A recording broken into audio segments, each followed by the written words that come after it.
Assalamualaikum warahmatullahi wabarakatuh. Perkenalkan, nama saya Bribda Seri Darmawan, lulusan Dikbud Polri Gelombang 2 tahun anggaran 2022 melalui rekrutan talent scouting Hafiz Al-Quran, dan alumni Angkatan 9 Dayah Al-Atiyah Tahfidzul Quran Lembah Selawat.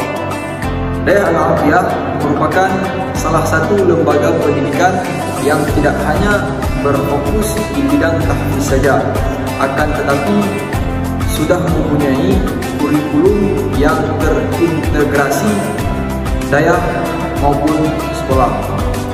Maka dari itu saya mengajak kepada adik-adik sekalian yang ada di luar sana untuk bergabung bersama Dayah Al-Atiyah Tahfidzul Quran. Bersama Dayah Al-Atiyah kita ciptakan generasi yang Qurani, cerdas dan berkarakter. Karena pendidikan yang baik akan menjadi fondasi untuk masa depan yang lebih baik. Sekian, wabillahi taufiq wal hidayah. Assalamualaikum warahmatullahi wabarakatuh.